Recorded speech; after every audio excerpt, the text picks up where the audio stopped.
We're going to move on now to the next item of business, which is a statement by Marie Goujon on the International Year of Plant Health 2020.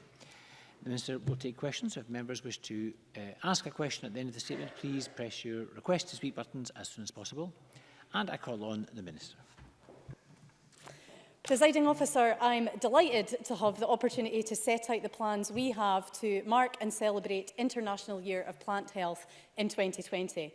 This initiative of the United Nations Food and Agriculture Organization aims to protect plants globally and is described as a once-in-a-lifetime opportunity to raise global awareness on how protecting plant health can help end hunger, reduce poverty, protect the environment and boost economic development. Now, as the Minister with responsibility for plant health, I'm determined that Scotland plays its part and seizes this opportunity. Now, plant health is probably not something that many of you will have given much thought to, and I'm pretty sure it won't be coming up very often on the doorsteps. But plant health is critical to our very existence.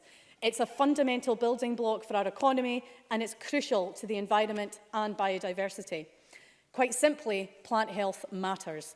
Here in Scotland, healthy plants are estimated to be worth around £19.2 billion to the rural economy every year. They help make Scotland the country we all know and love. And they underpin tourism, scientific study, medicine and leisure and recreational activities, as well as communities' sense of place and cohesion and people's physical and mental health and well-being. I can't imagine a Scotland in autumn without its woodland coat of many colours, without the white sweep of blackthorn blossom and hills of purple heather in spring, nor one without the sharp, sweet taste of locally grown raspberries and strawberries in the summer. Freedom of movement of goods and people undoubtedly brings huge benefits for Scotland, but globalisation increases the risk of new pests and diseases reaching us. Plant health threats can travel hidden in nursery plants and the compost they grow in plant products, packaging, wood, vehicles and holidaymakers' luggage, even in the soil carried on our shoes. There are already over 1,000 pests and diseases threatening the health of plants in the UK across forestry, crops and the natural environment, and the number of threats continues to increase due to climate change and trade globalisation. For example, the common ash tree is under real threat from Cholera ash dieback, a fungus which is fatal to the species and which has already decimated populations in England and is predicted to kill 95 to 99% of ash trees in the UK. It will cost an estimated £15 billion to the UK in operational costs and lost benefits such as water and air purification and carbon sequestration. The total cost is 50 times larger than the annual value of trade in live plants to and from the UK. But it is the lost benefits to society which is said to be the biggest cost. We have legislation in place to prevent the movement of ash trees, plants and seeds, which will help to slow the spread of this fungus to uninfected areas. In 2018, we also introduced a Cholera Action Plan, agreed with stakeholders, which sets out our key priorities around research, surveillance and monitoring, prophylactic and reactive measures and communications to best minimise the impacts of this disease.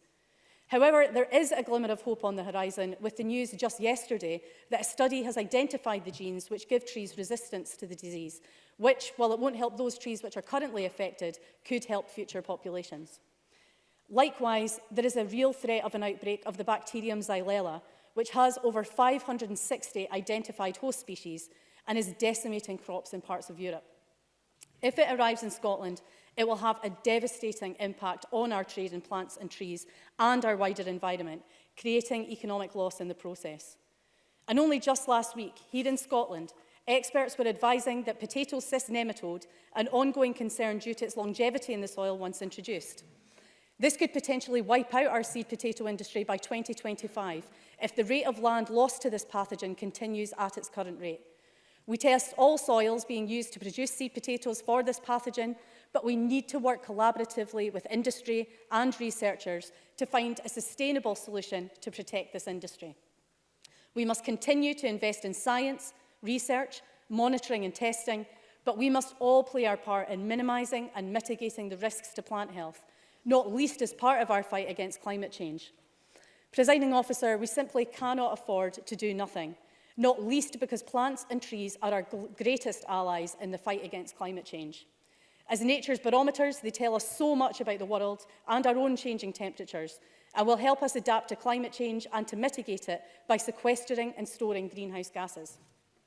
Scotland's forests are a significant carbon sink, absorbing around 9.5 million tonnes of carbon dioxide a year. That is why we're committed to planting 24 million trees this next year. But that's not all we're doing. We published a plant health strategy in 2016, setting out our approach to protecting plants across Scotland and improving biosecurity. In 2017, the Scottish Government appointed the first ever Scottish Chief Plant Health Officer to provide strategic leadership across all plant health sectors. We also established a new virtual plant health centre for Scotland in 2018 to coordinate activity across sectors, to monitor plant diseases and help stakeholders understand how to improve their own plant health capabilities. The centre has already strengthened our contingency plans against key threats, such as the bacterium Xylella, and has informed on the impact to agriculture from the withdrawal of the pesticide metaldehyde. This spring, we published a new forestry strategy for Scotland, setting out a 50-year vision for Scotland's forests and woodlands, with a 10-year action framework to continue to grow and protect our trees, woods and forests. And every year, the Scottish Government provides core funding of £47 million to Scotland's research institutes and invests £7 million in plant health research to fill evidence gaps across all sectors.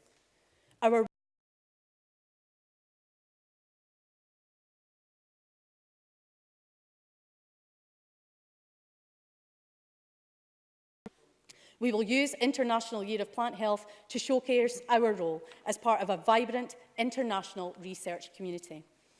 Of course, we also enter 2020 with huge uncertainty about the impact of Brexit on that international activity. We face the loss of scientists who have come to work and live in Scotland, many of whom I've met in recent months. We can never say often enough that they are welcome here and we want them to stay. And we know that Brexit has diminished others' enthusiasm to collaborate with Scottish institutions on research projects and funding applications. The loss, too, of being part of one of the world's very best scientific communities, with free and ready access to up-to-date science and evidence and protections through EU-wide regulations and standards, threatens to compromise our ability to protect Scotland's plants and trees. Presiding Officer, this Government is determined to keep pace with EU standards and regulations and will do all it can to prevent our high standards being compromised by trade deals designed in a race to the bottom by future UK governments. We will not allow the strides made in building resilience against plant health threats to be undone. Instead, we will resolve to use the International Year of Plant Health as a platform upon which to build. We plan to engage with industry, scientists, other organisations and the public, and particularly with children and young people. It is vital that we educate and enthuse them about the role plants have to play in securing their future and to inspire their interest and curiosity, while also encouraging behaviours which we want them to take into work and life in adulthood. This would provide a lasting legacy for the International Year of Plant Health in Scotland. So, Forestry and Land Scotland and the National Trust for Scotland host children's bug hunts throughout the year at a range of venues, and we will participate in some of Scotland's science festivals with plant-themed activities. Every person can make a difference, even with small changes and actions, and that is the message we will be promoting through International Year of Plant Health. The Scottish Government and its partners will spend more time showing the public, especially the nation's gardeners, how they can help protect Scotland's biosecurity.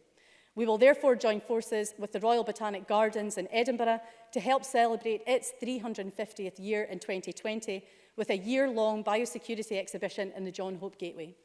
The Scottish Government will host a plant health conference in March, and there will be a series of industry roundtable events to explore current and emerging threats to plant health. Presiding Officer, this provides just a snapshot of some of the activities that are currently being planned to celebrate and mark International Year of Plant Health. I'm hopeful too that there will be activity in Parliament and activity that all members can engage with. And I'm happy to update Parliament with more detail of the planned programme as it develops. But I just hope that today we can agree that ensuring Scotland is fully involved in International Year of Plant Health is not just a good use of our time and energy, but an essential one. It will allow us to share our often world-leading research and science in this area, with the threats to plant health increasing and the impacts of an outbreak potentially devastating. It will allow us to spread the message to safeguard our plants and it will enable us to raise awareness and understanding of the critical role plants and trees play in our everyday life, not least to tackle climate change. Presiding Officer, I look forward to working with members across the Chamber to make our programme for International Year of Plant Health a success.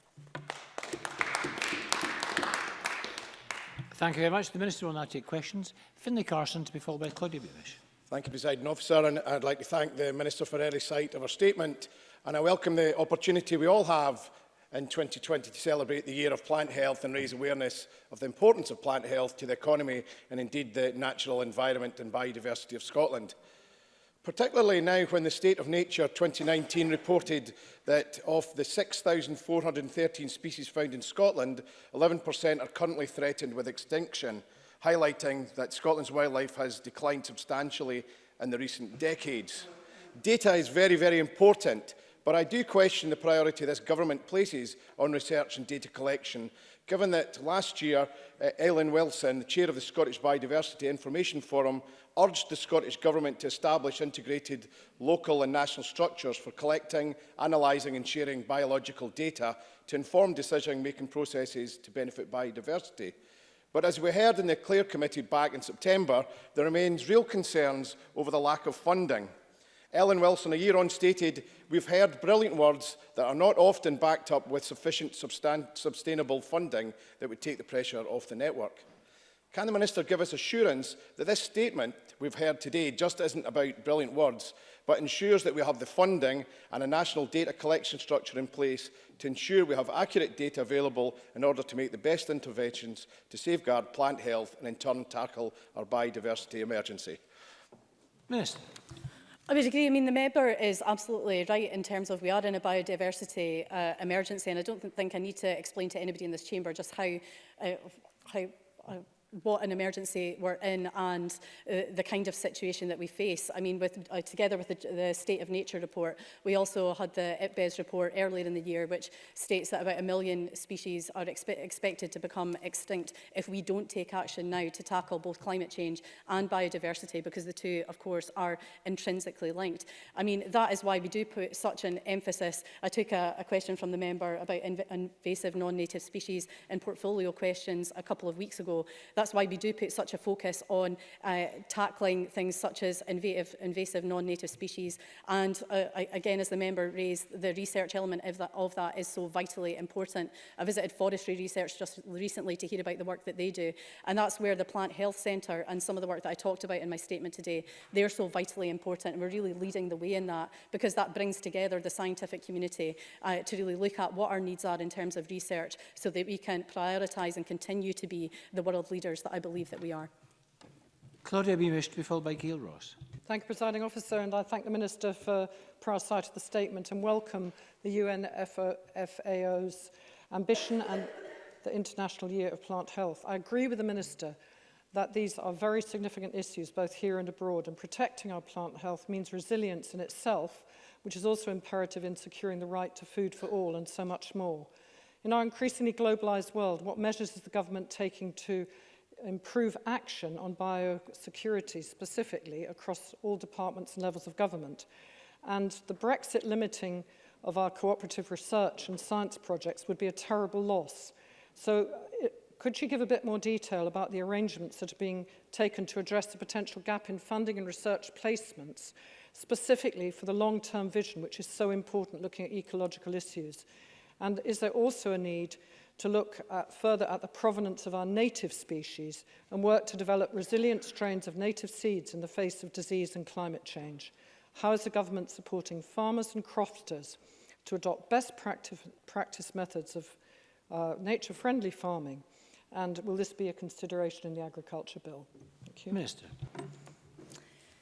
Thank you. There were quite a few questions in there, so I will try to address as many of them as I can, and if not, I will commit to get back to the member on the ones that I've missed. I mean, in relation to Brexit, I think because there's still so much that's unknown about that at the moment, I mean, one commitment I would give is that we still fully intend to, we want to keep pace with what's happening in the EU, and we want to continue to have some of the highest standards in the world. I mean, we see that with the likes of our seed potatoes. They're in demand across the world because of the high health status that we have. So that is vitally important to us as we move forward. In relation to farmers and crofters and the support, I think you mentioned the nature-friendly farming. I mean, that's why initiatives that we have so far, such as the climate change champions, and we have Lynn and Sandra from Lynbeck Croft, who are just one of those champions in that group, who really are promoting some of that best practice, and we really want to try and spread the word of that as much as possible, because we have so much going on in climate change and agriculture at the moment. For farming for a better climate, we have a soil regenerative programme, and there is really important work that we want to go on to share and to really get that message out to as many farmers and crofters about what is possible and some of the work that's currently underway. Again, I'm really sorry if there are points I missed, but I will get back to you on those further. Gail Ross, to be followed by Mark Ruskell. Thank you, Presiding Officer. I welcome the Minister's statement, and as a keen gardener myself, I am very aware of the importance of plant health and biosecurity and of the need for us all to garden more sustainably. But how can we ensure that gardeners are getting consistent and reliable advice, and how can we ensure they play their part to promote plant health and secure practice? Minister. I'm very well aware that Gail Ross is a keen gardener. I think she's got some experience there that could be well shared with us all. But I would say that during the International Year of Plant Health, Scotland's Chief Plant Health Officers team and our Plant Health Centre will be engaging with gardeners and the general public really to raise awareness of biosecurity issues and the best practice that's there to follow. And details will appear on the Chief Plant Health Officers' web pages soon. Last year, we worked with the BBC's Beech Grove Garden to highlight biosecurity issues to a wide audience, and we regularly liaise with stakeholders on biosecurity guidance and advice issues. Now, we always advise gardeners to source plants from a reputable local trader that can advise about where their plants have been sourced from, and we actively promote the European Plant Protection Organisation's Don't Risk It campaign, which highlights the danger of bringing home plants from overseas trips. And I don't think I can really emphasise enough just exactly how important this is, especially when we look at diseases that I mentioned in my statement, such as Xylella, and the impact that they're having across Europe. I think particularly in Italy, where they've completely decimated olive trees and those plantations. We need to do absolutely everything we can to prevent these diseases from reaching our shores. Mark Ruskell, to be followed by Mike Rumbles. Thanks.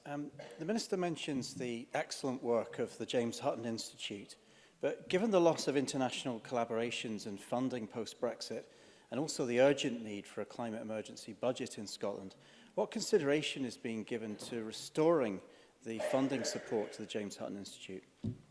Minister. I mean, looking forward, we really have to see how best we work with all our research institutes. We want to continue to support them and the valuable work that they do. I mean, a lot of the work that I mentioned in my statement wouldn't have been possible without the research that these important bodies undertake, and they're a key part of the Plant Health Centre. So we have to continue to see how we can support these going forward. Mike Rumbles, to be followed by Angus MacDonald.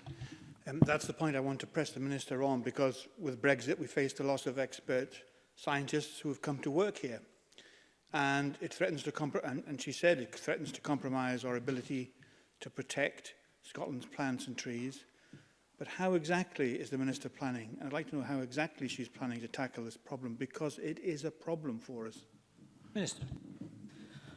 No, the member is absolutely right. I mean, without knowing exactly what the outcome of Brexit is going to be, what funding opportunities are going to exist through that, and whether we'll still be able to play a role in the likes of Horizon 2020, which has been absolutely vital for our research communities, it's hard to know exactly what support will be there. That's why we continue to press the UK government for that information, and obviously we're in a general election right now. We don't know what the outcome of that is going to be, which just continues this uncertainty. And again, we just have to, I absolutely recognise the importance, as I just outlined in the response to Mark Ruskell, about the importance of our research institutions and the valuable work that they do.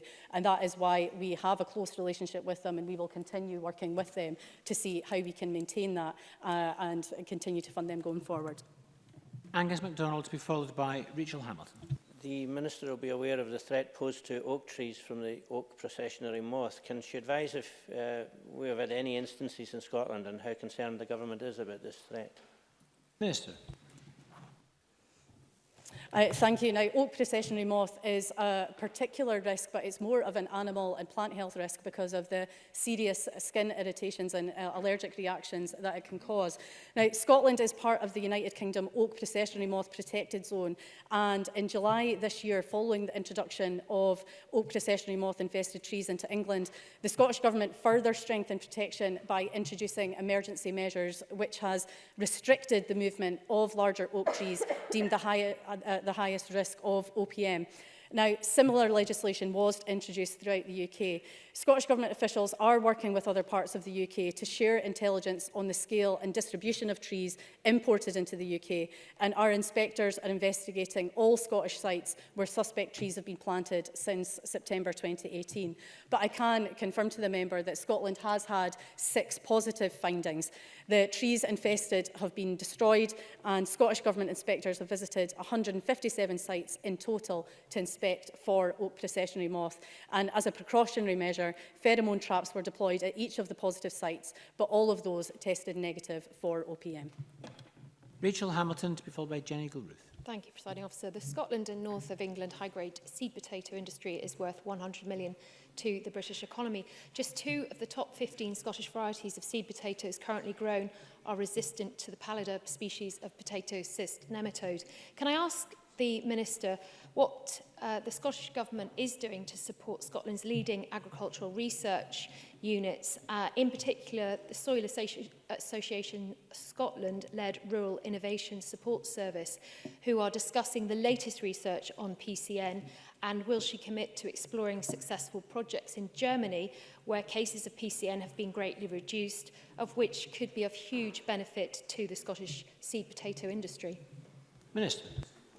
Absolutely. I mean, I'm grateful to the member for that question because, as I highlighted in my response to Claudia Beamish, this is such an important sector to Scotland and is very valuable, and that is why maintaining that high health status of our seed potatoes is vitally important. And of course, the news about potato cyst nematodes well, reached the news this week. Now, in line with the EU directive, Scottish Government scientists test all fields to be used for seed potato production for the presence of cyst nematodes in the soil, and only fields which test clear for PCN can be used for seed potato production.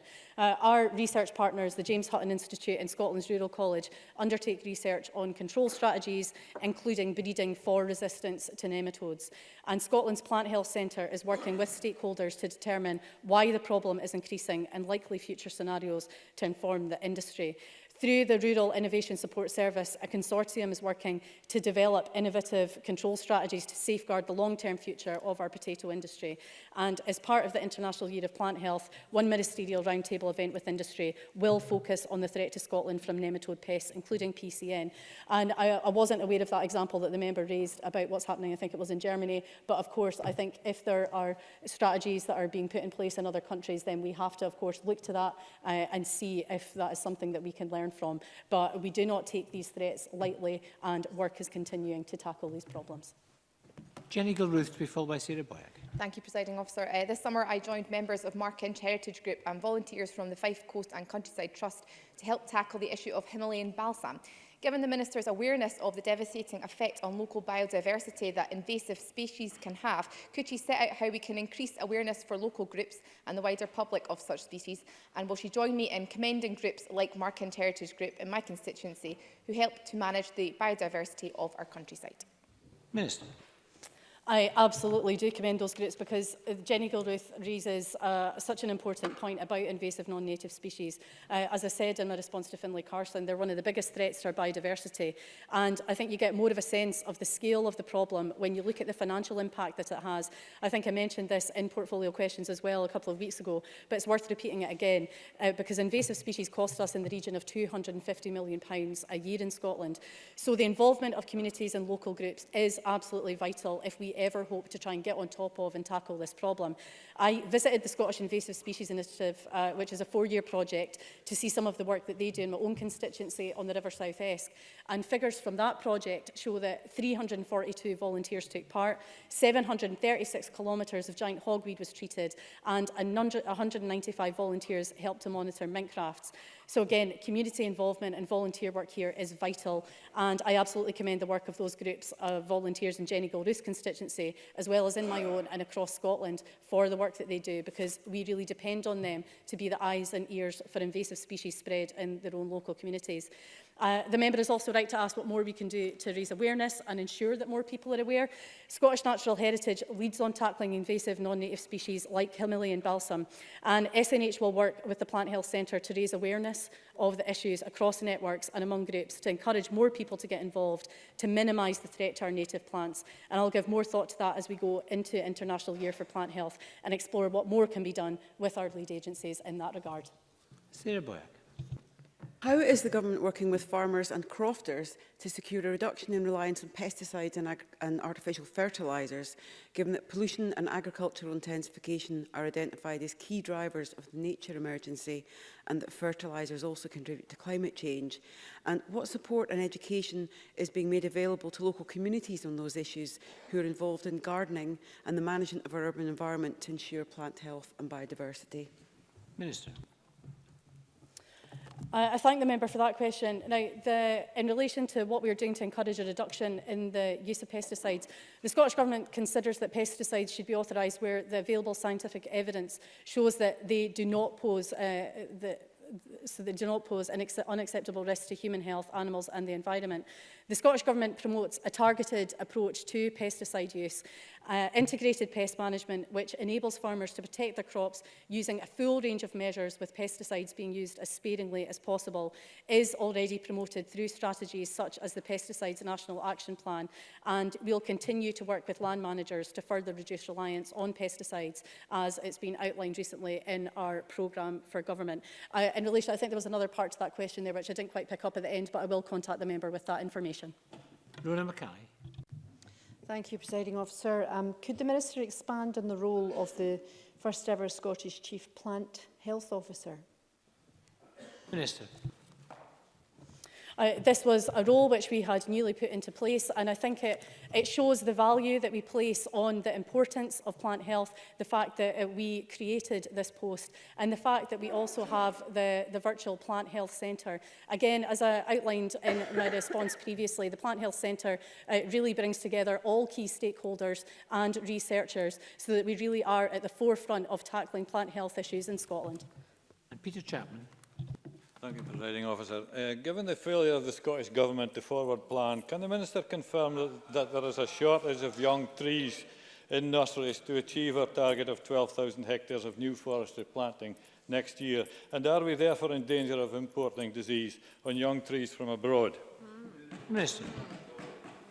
I think this seems to be becoming a bit of a habit, but I think it's a bit rich of Peter Chapman to talk about lack of forward planning. Well, it's a bit hard to forward plan when you have no idea, and other administration, the UK government, will not work with you and will not share that information with you. So trust me, if we were given all that information, it would be easier to plan and to give those kind of answers. And John Mason. Thank you very much. We tend to think of woodlands and forests and agriculture as mainly rural issues, but does she think that urban settings have any part to play in maintaining and developing health and numbers of trees and other plants? Minister. I would absolutely agree with that. Urban trees are absolutely vital to help mitigate against the effects of climate change, as well as for the aesthetic qualities, and for that reason they're a prominent feature in urban developments. Now, the Plant Health Centre is commissioning a biosecurity project in 2020 which will address the risks that can result from imported trees being planted in these developments rather than domestically produced trees. And the outputs of this project will help us work with local councils and landscapers to ensure that urban plantings continue, but with with less biosecurity risks. But I would also add to that as well, when it comes to urban planting and what we're doing in urban environments, that's where projects that we've supported, such as the Community Growing Fund. I visited a project in North Edinburgh Arts where they'd been successful in applying for that funding, as well as when we look at the Central Scotland Green Network as well. Now that covers 3.6 million people and 86% of Scotland's most deprived areas, and they're really looking to see what they can do to tackle derelict land and as well as promoting active travel. So we absolutely recognise the importance of tree planting, planting hedges and pollinator corridors in our urban areas, and this is a piece of work which we are determined to continue into the future.